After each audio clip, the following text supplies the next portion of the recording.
Bhagavate Vasudevaya.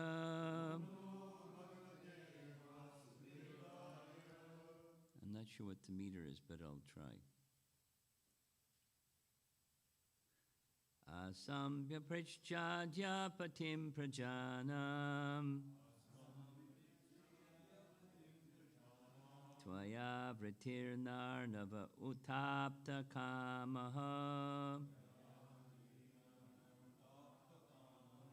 Parivrajat padam padavim astishtoham Chirishye tvam hridi junan vishokaha Asma biprichedya patim prajanam Tvaya vatirnarnava utapta kamaha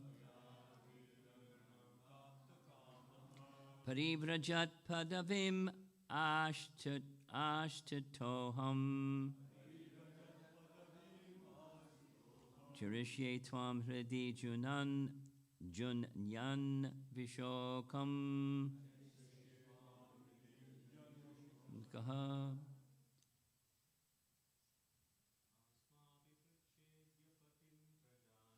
Asambi parichedya patim prajanam Tvaya vatirnarnava utapta kamaha Parivrajat padavim astatoham Karishye tvam hridi yujan vishokaha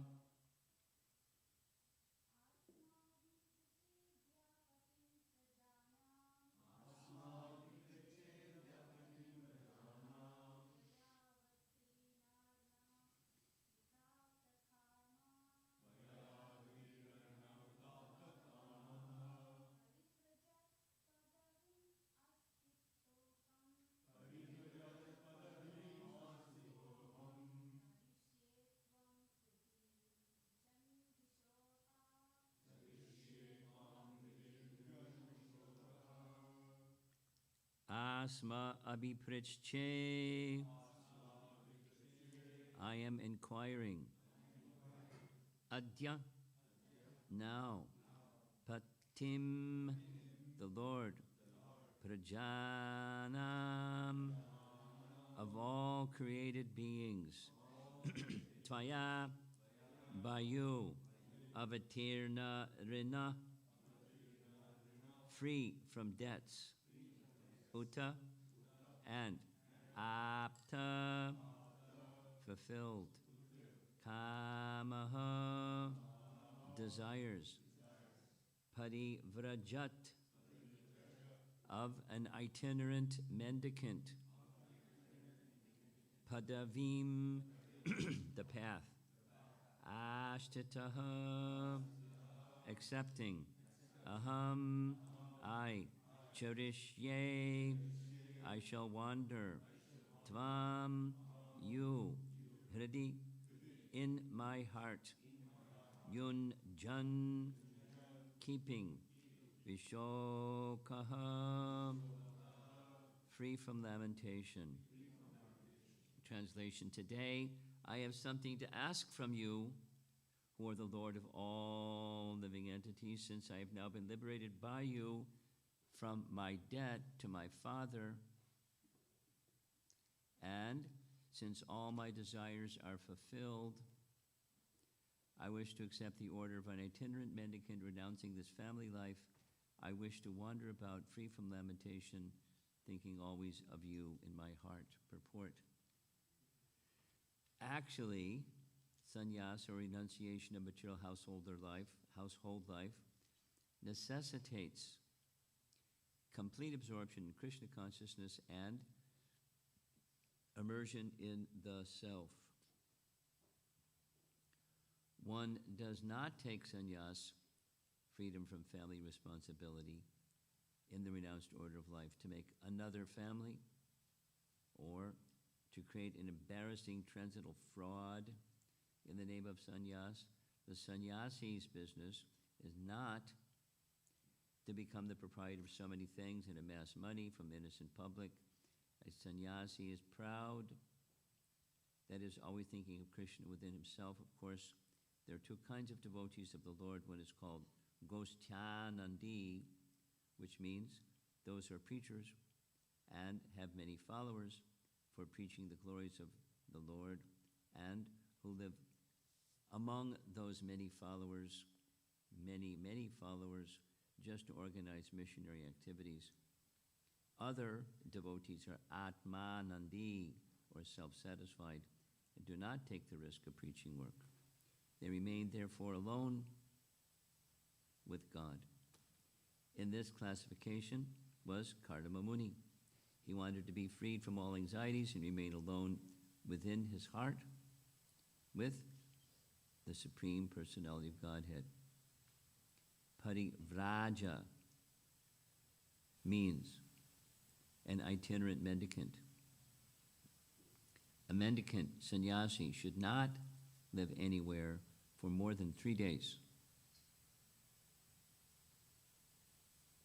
He must be always moving, because his duty is to move from door to door and enlighten people about Krishna consciousness.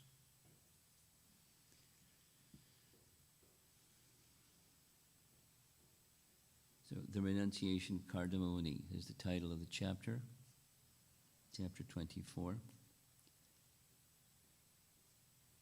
And the scene is, there's a beautiful painting. Kardama Muni has received a request or an instruction from his father. He's direct son of Lord Brahma. Lord Brahma requested him, please assist me. I built this universe, now I have to fill up the universe with good praja, so please assist me. And in obedience to his father's order or request, he decided to go to the forest and qualify himself to produce good praja. And you know the story. This is Satya Yuga, so he was engaged in Dhyan Yoga, or process of meditation.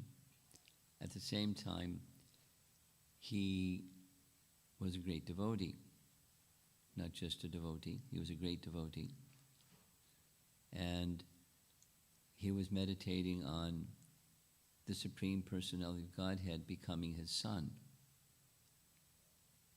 So after a long time, the Personality of Godhead appeared, standing on the back of Garuda, and said, I'll become your son, but you're going to need a wife, so she's going to come here to the forest in a few days, just say yes, and business is easy. So that's what happened.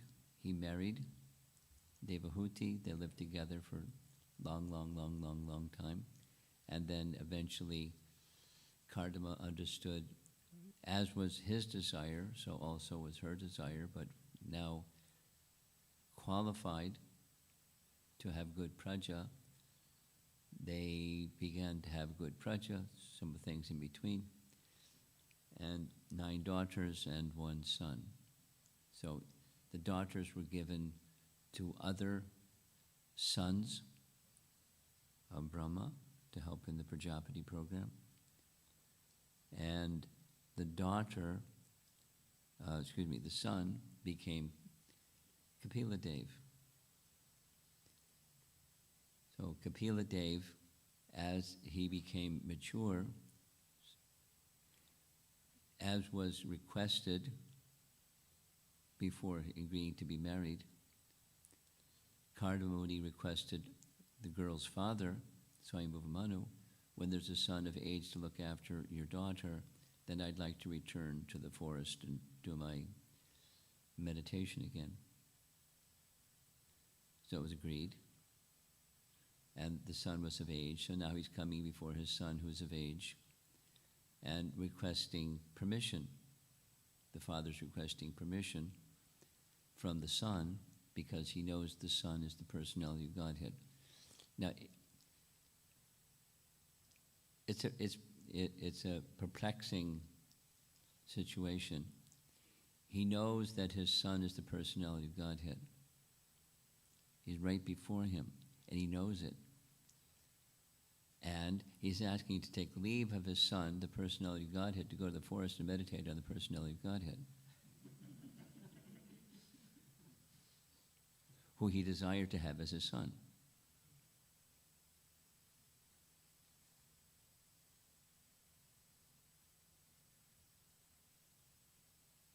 Perplexing?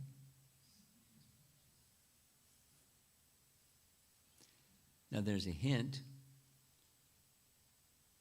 and the hint is renouncing this family life I wish to wander about free from lamentation, thinking always of you in my heart. Now, someone who has attained what Kardama Muni attained, is he immersed in lamentation, or is he subject to lamentation? So what's the cause of the root of lamentation? Lamentation, the root is attachment to something temporary and then losing it. Hankering and lamenting. And you have something and you lose it because things that are temporary don't remain. And then when you lose it, there's lamenting. You're hankering, and then you want it. So you're in anxiety wanting it, and your anxiety losing it. Lamentation.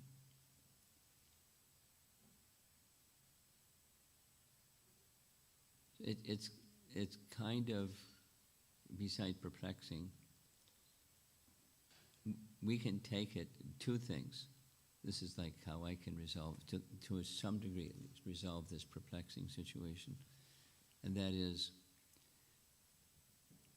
he, Kardama, wants to teach by example. And the teach by example is when don't stay attached to family. Really? What if your family is the personality of Godhead? By example, don't remain attached to family. So he's setting an example. He's a perfected being. He doesn't have lamentation. He doesn't have hankering. Nasojati nakangsati samak sarveshu bhuteshu mad bhaktim labate param. Mad bhaktim labate param. And then devotional service begins. He's already begun. Begins means pure. As he is pure, the personality of Godhead has become his son because he's pure. The appearance of Lord Vishnu before his son was born was verification by that darshan. He had been already pure, he became perfectly pure, and he was now perfectly pure. So he's teaching an example, teaching by example. So some persons do things with that purpose in mind. And even if he doesn't have that purpose in mind, he's setting an example. So the example is, even when there's most advantageous of circumstances, then one should not remain attached to family. And at a certain stage, then one moves to the next stage from Grahastha to Vanaprastha. Have you noticed there's not a lot of Vanaprasthas in ISKCON? Have you noticed? There's some brahmacharis. There's an abundance of Grahasthas. And there's some sprinkling of sannyasis. Not so many Vanaprasthas.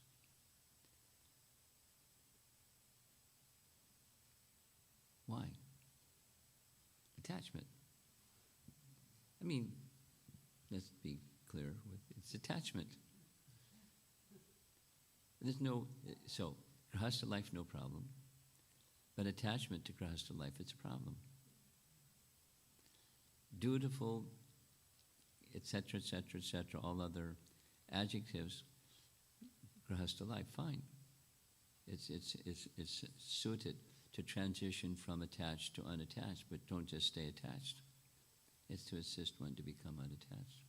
It's the thorn to remove the thorn. So he's setting an example. I don't know if any of you have, as your son or daughter, the personality of Godhead. But even if you did, don't remain attached. At a certain stage, move on. Now, what that move on might look like, that's another question, because there aren't too many sterling examples out there. So minimally, decrease the affinity for family, life, home, this and that, and go to places of pilgrimage for purification, etc., etc., etc. You know, the classic is the husband and wife go together, and then they come back, and then they go together, and then they come back, and then the husband goes alone, and the wife is in the care of. So that's a classic model. And then eventually, the husband may just jettison or accept sannyas or something.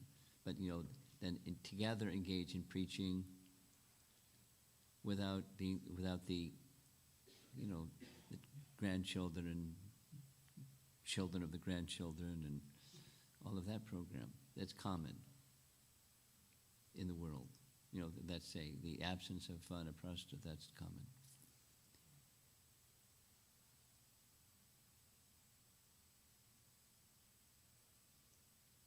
The Vedic model is this one. Now, in his case, he had, and apparently still has, an inclination for living in the forest and doing the meditation program that he was doing. He had a liking for that. So in a transcendental sense, meditating upon the personality guided within his heart and meditating upon the personality guided before him, it's the same personality of Godhead, in one sense.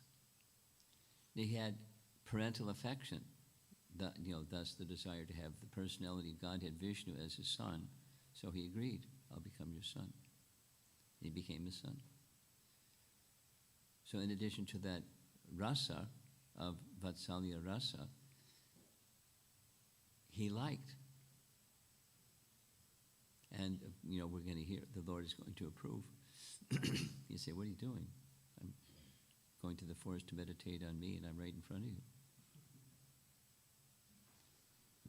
He approved. And so in that sense, this is the second explanation, there's no difference, along with setting an example. There's no difference. No, for us, for common sense, there's a difference. But in a transcendental sense, there's no difference. And the third reason is it sets up a lila where, by the internal potency of the Supreme Lord, Kapila Dev can instruct Devahuti. Because coming attractions, Devahuti's in great distress. Her husband, who she's been with for tens of thousands of years, is gone. And she's feeling something. No, she's also not an ordinary lady. As her son, the personality of God has appeared. So she's, again, acting as if she's attached, or speaking as if she's attached, and saying she's feeling pain because of that attachment. She's feeling the loss of her good husband. She's before the personality of Godhead, who is her son, but she's feeling some attachment for Kardamamuni, which in one sense is absolutely natural. If there wasn't any sense of loss, there'd be something wrong. If there was no feeling, numb, that's not. She's feeling some separation. And she intuitively understands Kardamoni is, Kapila Deva is not going to stay forever either. And then she's going to be alone. Now, where's my shelter? How do I prepare myself for that? So that's coming. But to set up those wonderful instructions and chapters and chapters and chapters of instructions, Kardamoni is going to go back to the forest to set up the next chapter of the personality of Godhead's appearance and his instructions, and very, very important instructions. It spans many chapters and covers many topics. There's core topics, umbrella topics, and then subdivisions of those. So that's another reason for him to go, is opening the door for the rest. Because if he was there, it wouldn't be the same. I mean, it's not that she couldn't have had some transcendental conversations with her son, but the dynamic is specific. So now, going to the purport, Prabhupada does a heavy at the very beginning, leaving sannyas and then making another family. That's like, really takes a shot at that one. So, rascaldom, in the name of sannyas, rascaldom. Next, not to become proprietor of many things. Leave, get celebrity, become the proprietor of many things. Now, Prabhupada was the proprietor of many things. But he wasn't acting as the proprietor of many things. Although he knew very well he was the proprietor. I mean, he would speak sometimes like that. Just hearing a recording this morning. I'm the Ishwar of this organization. And everyone's Ishwar of something. And then there's Parameshwar. So the Ishwar of something should understand Parameshwar is the control of that something that they are so-called the controller of. So let's say, somebody has a family. So they may be the controller of the family, or the parents are the controller of the children, or the children are in control of their shoes or something. Everyone's controller of something. But there's the Parameshwara. So the sense of proprietorship is not the program of a sannyasi, yet at the same time, a sannyasi does have proprietorship. Of what? Well, it's not paraphernalia, although in service to Krishna, some paraphernalia may very well be there.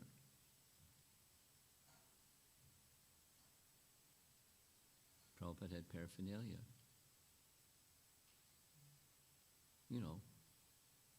Reporters challenging Prabhupada.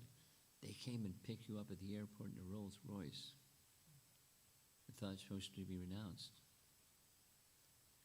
It wasn't good enough. Should have been a golden car.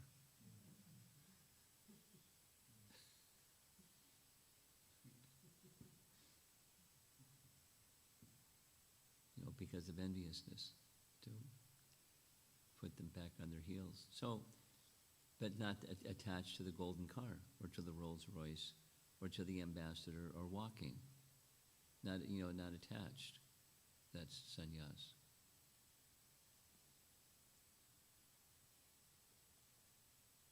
What's up? Okay.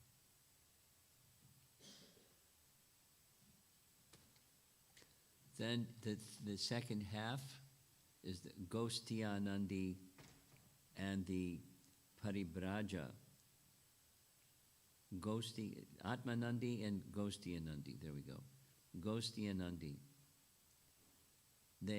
Gosti Anandi, persons who preach, they have followers, they engage their followers in service to Krishna. Gostyanandi. And Atmanandi, they don't go and preach, they go into a seclusion, and that's this other kind of sannyasi. I mean, Gorkishore Das Babaji is a nice example of that. He didn't go here and there and make followers.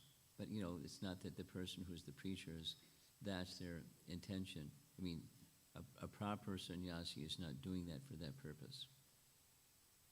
Whether there's followers or not followers, their purpose is broadcasting the glories, to bring awakedness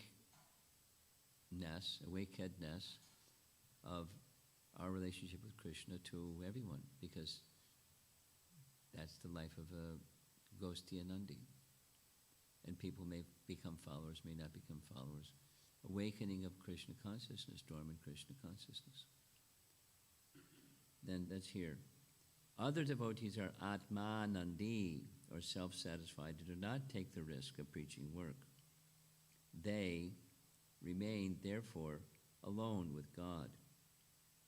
In this classification was Kardamoni. He liked. And he had that kind of, not just liking or propensity, but he was fully satisfied in his relationship with the personality of Godhead in that way. So there's varieties of sannyasis, and here's two of them. There's a nice description in the life of Sudama Brahman, quickly. I mean, it's a long explanation, but a quick summary. Sudama Brahman had a liking for not having things.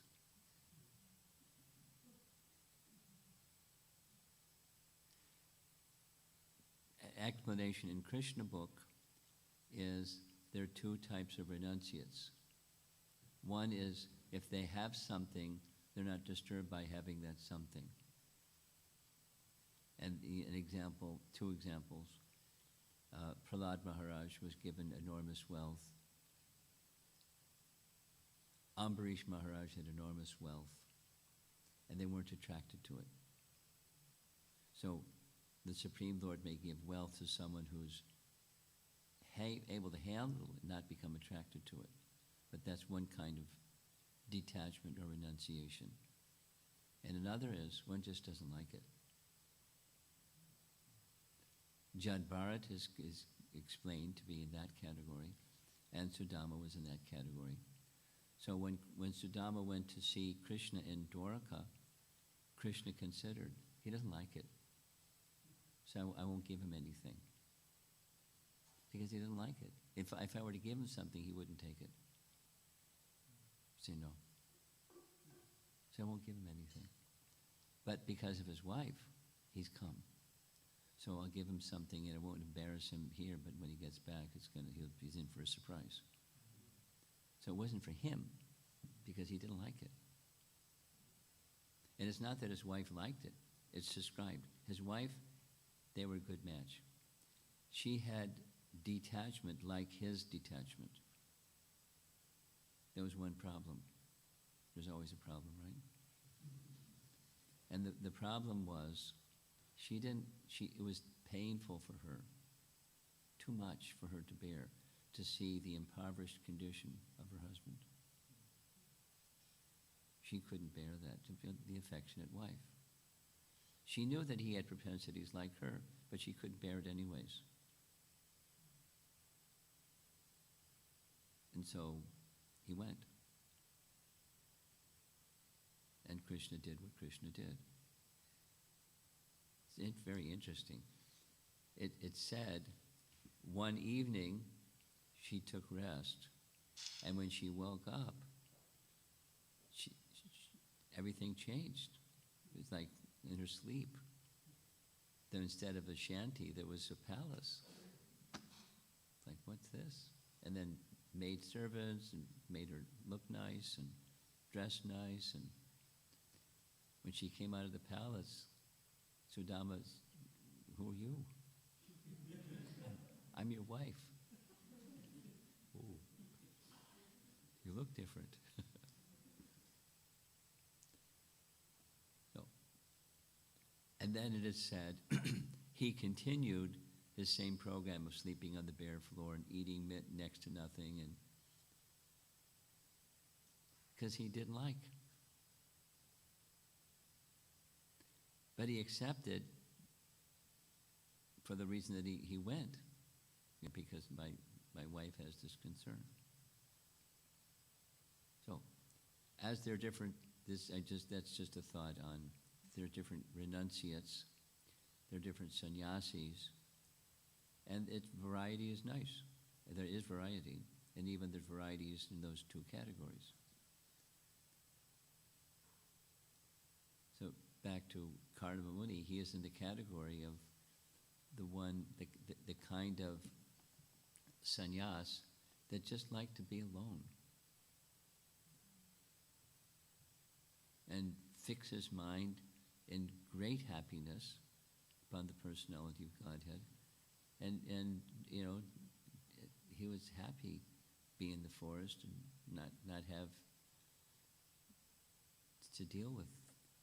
So he could just stay focused.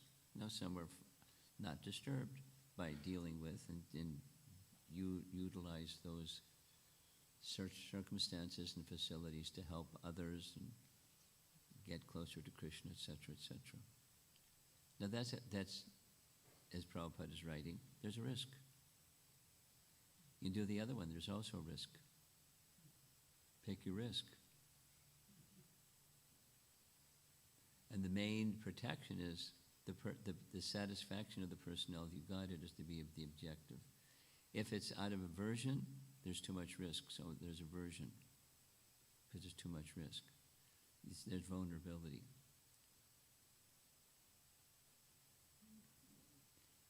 Maya knows what our attractions are, and we think there's a risk. She'll sneak in, or at least knock on your door, and then you have to say no. No. Or you might say, well, I'm busy, come back later. That's already dusted. So, interesting section of the Bhagavatam. This is the concluding part of the purport. Kardama wanted to be free from all anxieties and remain alone within his heart with the personality of Godhead.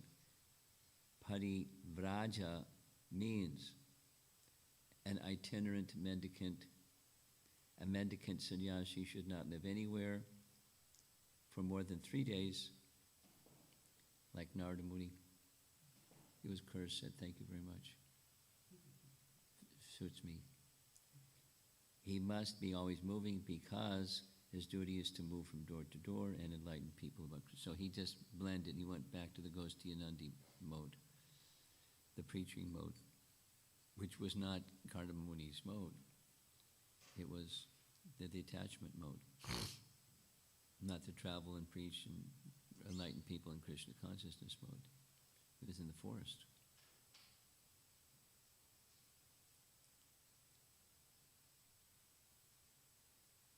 We don't hear so much about Kardama Muni. We hear some things. We certainly hear some things. But unique personality, isn't it? Unique. The whole thing is, in the forest, and there's Lord Vishnu standing on the back of Garuda.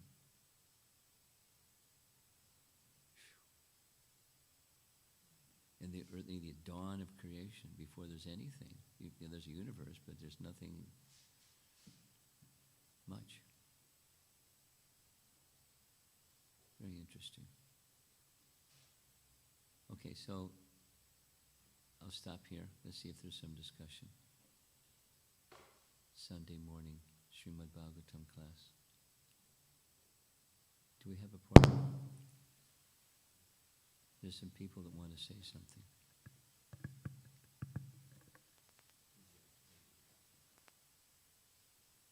Hare Krishna. Thank you so much, Maharaj. Then he'll adjust. You speak. So my question, Maharaj, is that we talked about Vanprastha. I understand where we stay, what ashram is.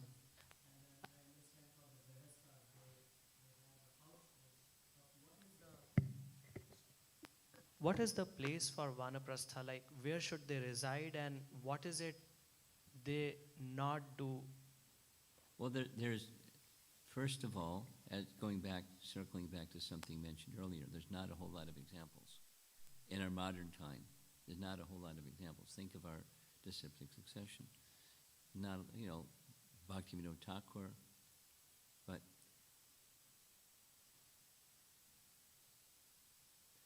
so not a lot of examples. There's variety. There's not like one size fits everybody. It's to a degree it's customized, but there's principles. So your question is where to reside, and I indicated a model.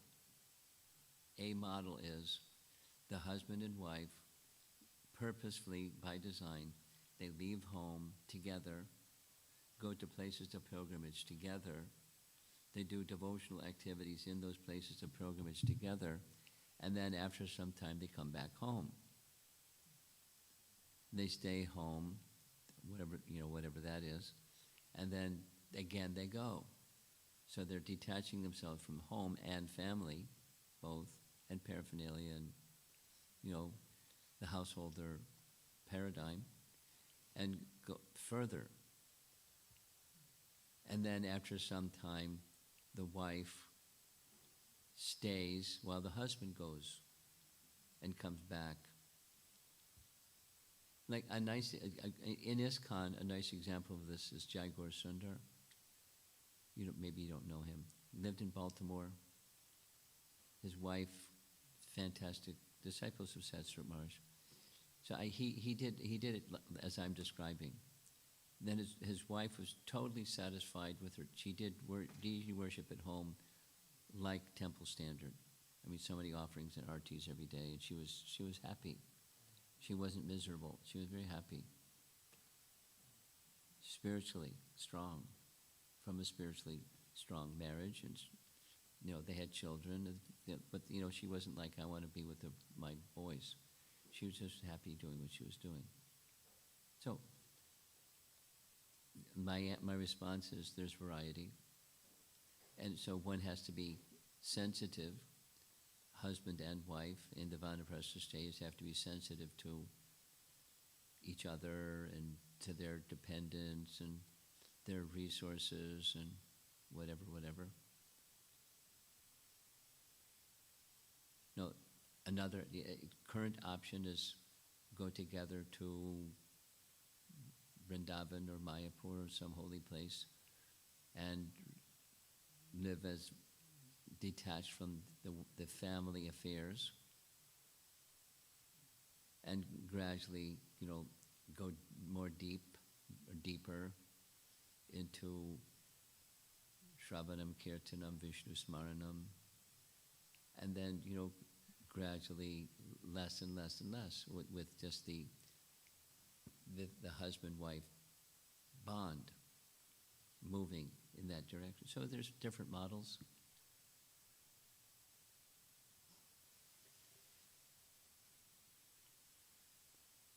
So again, the principle is moving towards attachment and away from attachment to Krishna and detachment from the material circumstances, and increasing hearing and chanting, remembering and absorbing in the spiritual side of life. and then sensitive to one another, husband, wife, and their sensibilities, but at a certain point, keep moving anyways, because in principle, that's to be done.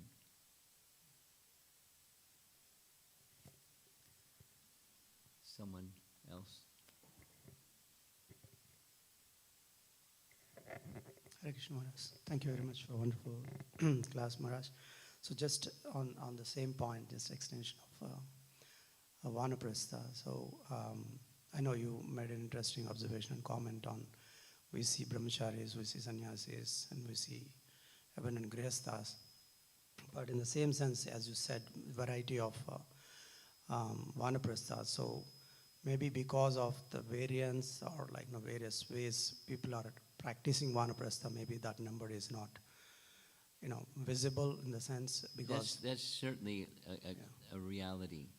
Yeah. There are some practicing and it's not visible. Or that's practicing, cultivating, but it's not so visible. That's thank you for that. Thank you, Maharaj. Still, statistically, Yes, Maharaj. Thank you, Maharaj. Maharaj, I have another question. So we have seen Goshtyanandi and Atmanandi. So our ISKCON sannyasis are categorized as Goshtyanandi. I think that's a parallel. We can understand that, no? Because they go for preaching. that's encouraged, but there are some that are the other. Yeah, okay. So I'm just trying to see when Srila Prabhupada explained Atmanandi, he said, do not take the risk of preaching work. Yes. So what is that risk? Is Maya? When you do, entering or- on the positive, when you preach, a preacher should know whether you're a brahmachari, grahastha, or vanaprastha or sannyas. When you preach, there's risk. So the sannyasi that preaches should know he is taking a risk. And the one that's not is not inclined to take that risk. Now, it's not that Kardamuni is saying, I don't want risk. It's not that. He has a liking for seclusion and that type of sannyas life, the Atmanandi type. No, Prabhupada is throwing in there. They're not prepared to take the risk. We're not inclined to take the risk. But there's other reasons for that lifestyle as opposed to a Goshtyanandi lifestyle. Some just have that liking. Gorkishore. No, here's Babaji, not a sannyasi, but obviously renunciation personified. Does that answer your question? Yes, Maharaj. Thank you very much. Okay.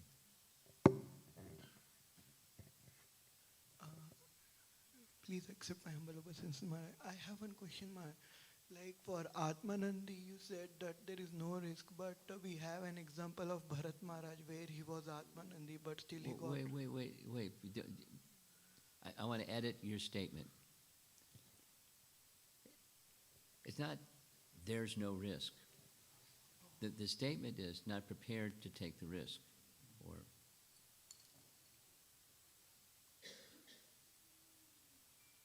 do not take the risk. So my statement was, you don't do that, and that's a risk. Follow? Supposing one's a grahastha or a sannyasi, a grahastha or a brahmachari, I don't want to take the risk. That's a risk. Oh.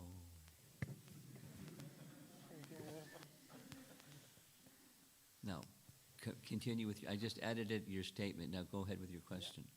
That addresses your question. Yes, very Look at that. Up front.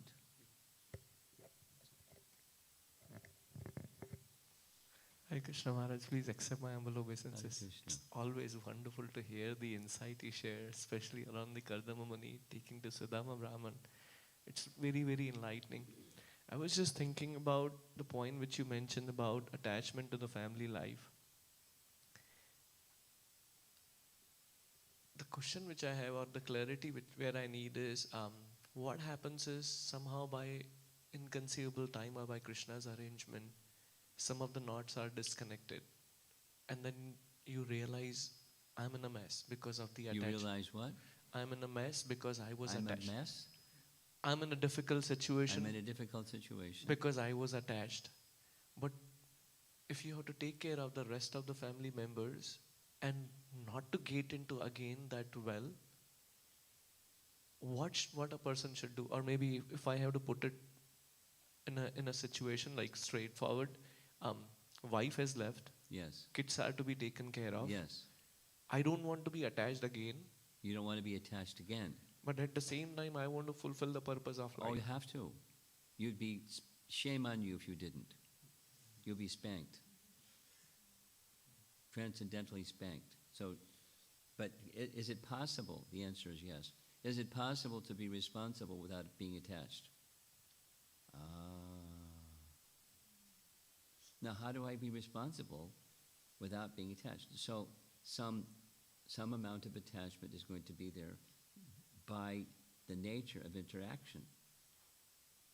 What to speak of father dependence, children. Some attachment. Acknowledging some attachment. You can think, recognizing that there is attachment and recognizing there's pain and consequences of attachment, let me go forward in time where I'm doing this as a service, as it should have been from the very get-go, inviting dependents as a service to Krishna. Serve those dependents, to connect those dependents to Krishna, and this is my service to Krishna. At the same time, it will purify my attachment tendencies. It's both. Both. Swadharma is meant to bring one to paradharma. So don't neglect Swadharma, but make your efforts so that it brings you closer and closer and closer to paradharma. That is, the real purpose is that you become attached to the Parabrahman, the Supreme Person. And that those who are your dependents, in the course of their transitioning from the previous life to their mature adult life, that they're closer to paradharma. They're closer to attachment. That's your duty. It's an essential stage of purification. It's saying the same thing about varnashram. It's a stage of purification to bring one to exclusive attachment to the personality of Godhead. Acknowledging there isn't yet exclusive attachment, then what? Then you engage in duties of this world that are executed with the right purpose behind those duties of this world. So, is there risk? Yes. What to do about the risk? You make sure that you're consciously, more than otherwise, more than before, consciously, this is for the purpose of serving the personality of God and in His interest, which is my interest, which is my dependent's interest, and let me stay focused. So let me do my sadhana with that intention. Let me do my swadharma with that intention. Let all affection go to the dependents. Is there risk that I'll become attached? Yes. And if you do it in the paradharma mood or towards that mood, then it's liberating and purifying. That's the way to go. Once again, is there risk? Yes. Don't do it. Is there risk? It's more than risk.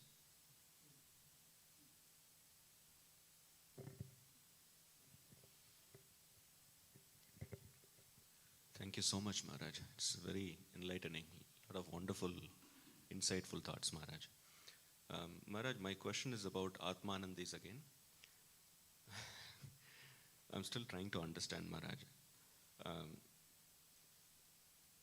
it is very... There's varieties of Atmanandis. Let's start with that premise. Yes, Maharaj. No, go ahead. Is this the same as, is it synonymous to Nirjan Bhajan, Maharaj? Not exact. No, it's not. It's not. An Atmanandi may or may not. Atmanandi means a certain thing. We want to read it again? What it means? I'll read it again. Other devotees are Atmanandi, or self-satisfied, and do not take the risk of preaching work. They remain therefore alone with God. Now your question is, Nirjan Bhajan, is that the same? Maybe, maybe not.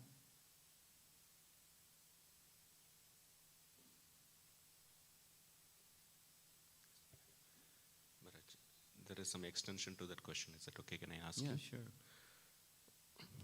Maharaj, from the beginning of our Krishna consciousness, we've been told we are not Atmanandis, we are Goshtianandis. We always Well, need we're trained that way.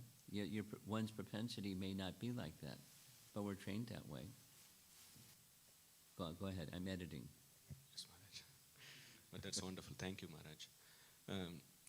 So, Maharaj, I've seen, like, some of us, we have that social anxiety, We may not be very well versed with talking to people, preaching.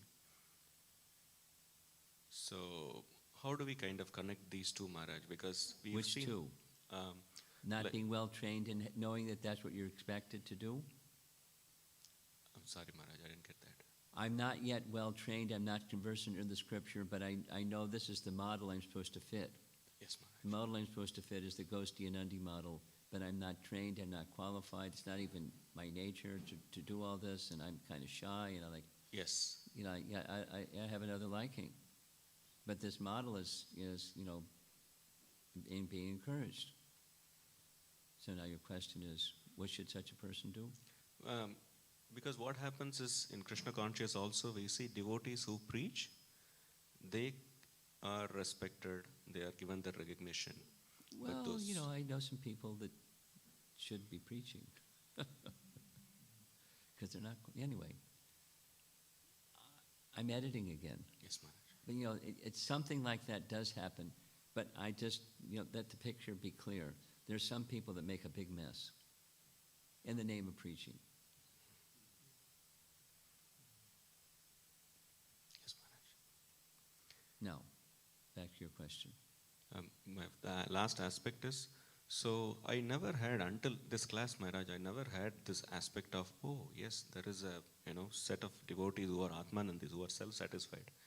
And they deserve their own place. Yeah. Yeah. No.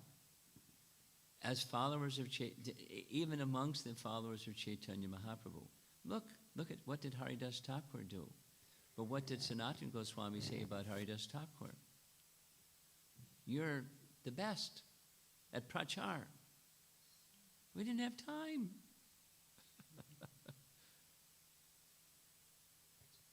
But when people came, there's examples in Chaitanya Bhagavat and Chaitanya Charita. People came to him with questions, and he gave answers. So he did some prachar, directly, but he didn't go out on the street.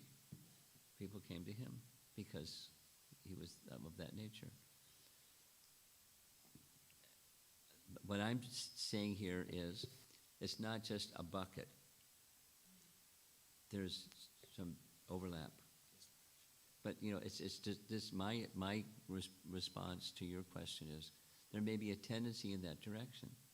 I know some people that have a tendency in that direction. They like seclusion. They like simplicity. They're an abundant storehouse of nectar, but they're not, you have to go to them. And when you go to them, it's like they're glove jamun. They're so juicy. And then it starts coming, hey, let's go to that guy because he's juicy. So, but they like. Very grateful, Maharaj. That changed my perspective. Okay. And and back to your point, those persons are to be respected. They have their liking, and it's not just selfish liking, it's just their nature. Like Sudama Brahman had a nature. Krishna loved him so much. He cried. He loved him so much. Anyway, he had his nature. But his love for Krishna was over the top. Ladies.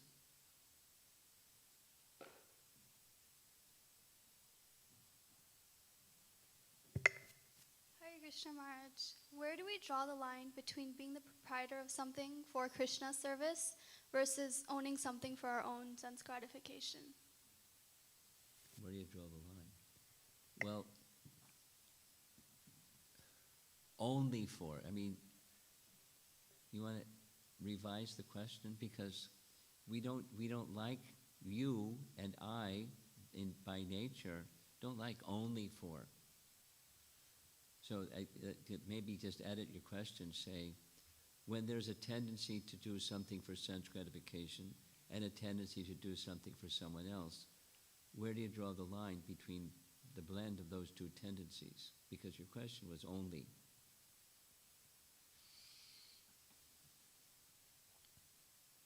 This is called, the answer, one way to answer your question is, that's called varnashram.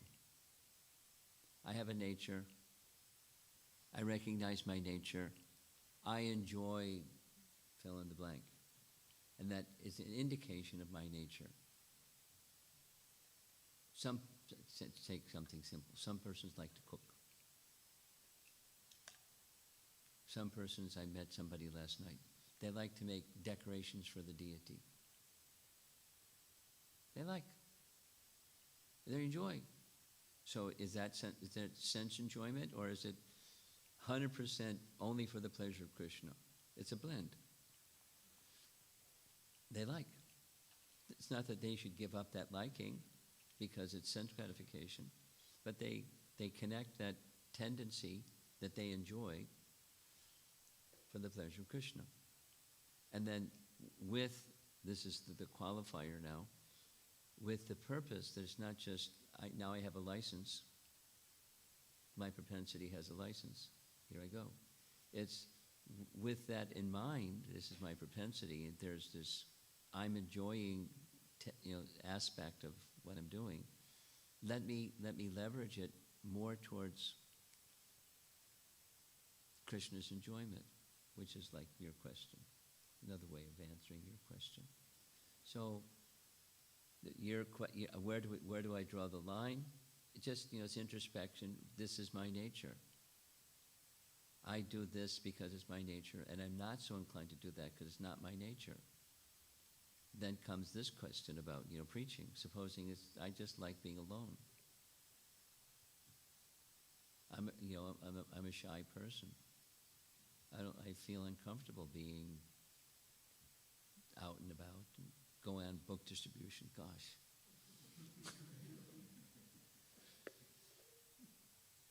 But as Prabhu is pleasing to the spiritual master. Yeah, but it's not my nature. So, your question is where you draw the line. You introspect, you see what is your nature. And in general, this is general, you do those things that are your nature, that you enjoy, and you do it a lot. And focus on this is the higher purpose is for the pleasure of Krishna. And then you become a better cook or a better artist or a better deity decorator or a better singer or a better this or that. But you can become very good at singing and just get stuck on how learning new melodies and not become Krishna conscious. And that has its risk. We've seen fame and going off in other directions with music because it's something I like. So my response to your question is, when there's a blend, try your sincere best by introspection and good association and cultivation, that let this be for Krishna. At least I want to move in that direction in my psychophysical nature propensities. And from that strength, there's maybe some things over here that I'm not so inclined to. And I know that they're very pleasing to Guru and Krishna and Lord Chaitanya. And so let me do some of that. I borrow some strength over here and place it over there where it's not so strong.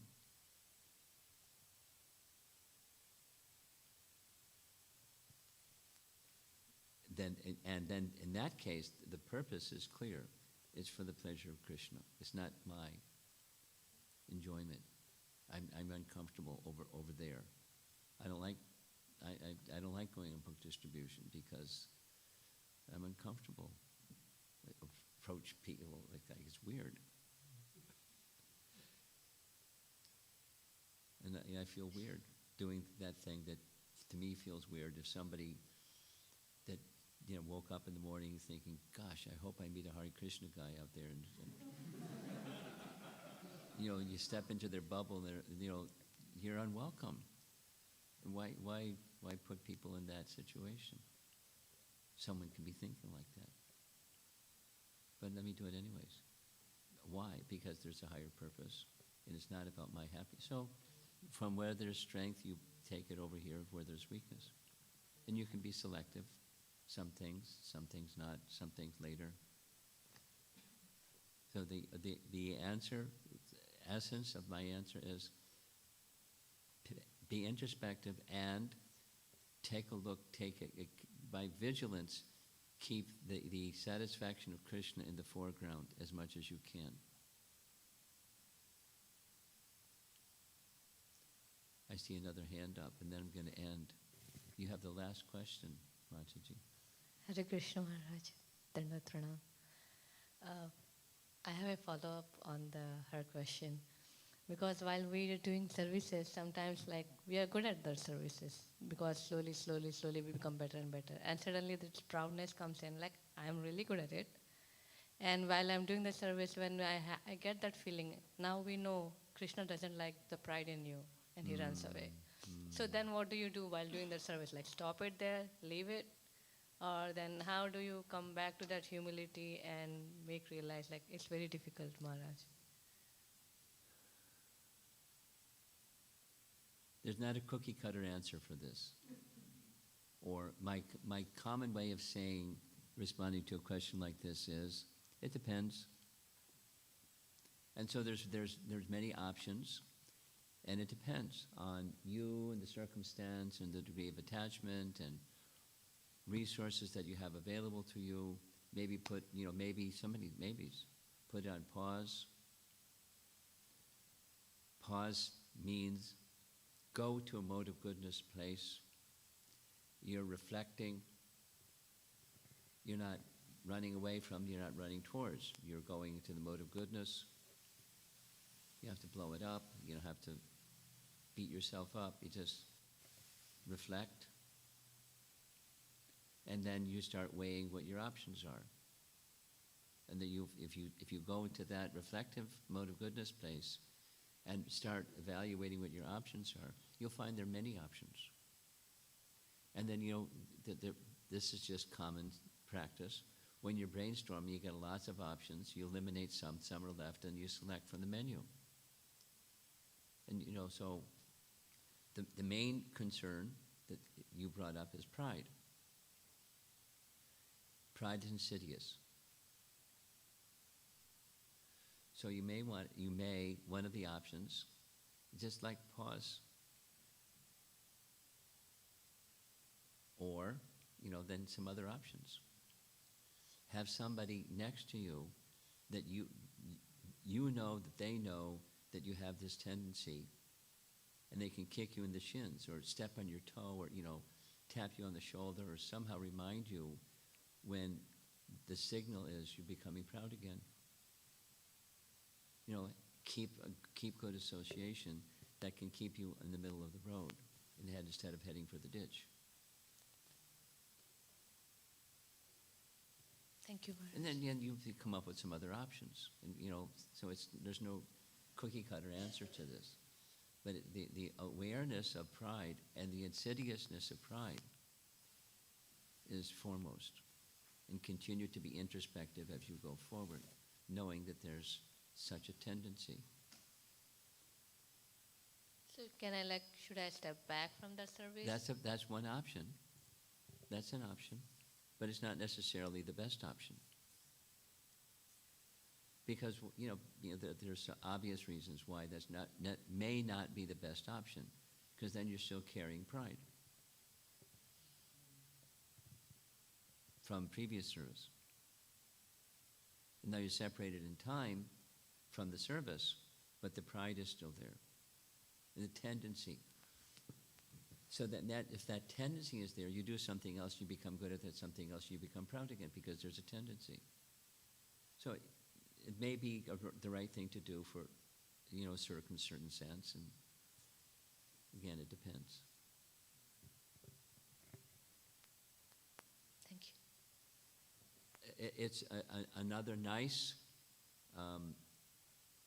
medicine, antidote, is become familiar with the sections of Srimad Bhagavatam and Chaitanya Charitamrita where devotees had such a tendency for pride and their pride was curbed. And understand the mercy that came into their life when the pride was curbed. No, not just the ones that didn't understand and they got smashed. Can you give an example of those? Oh, I'll let you do the homework.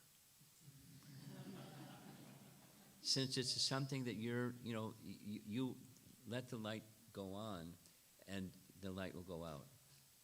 And you'll come across many.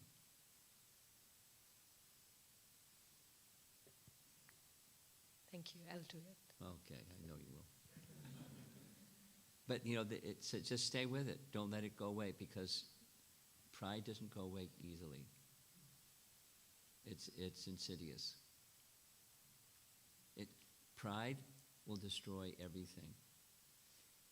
Here's a nice, really something that I recently became involved with is Manashiksha. The very first verse of Manashiksha, Raghunath Das Goswami just makes a statement, becoming completely free from pride, then goes on. And then in the middle section, he describes categories of pride. There's this, and there's that, and the other. So he's a prideless personality. He can be like a hero, a role model for you. I mean, that doesn't there's others. But he's he had everything, and he wasn't attached to that anything. And he went further, and went further, and went further, and went further. Not abnegation, but further.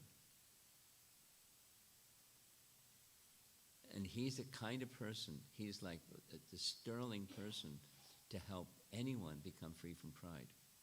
Because he was free from pride and knew what it was like to be free from pride and to have pride.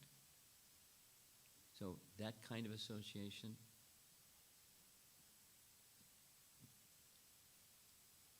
hold him up there and just keep looking up.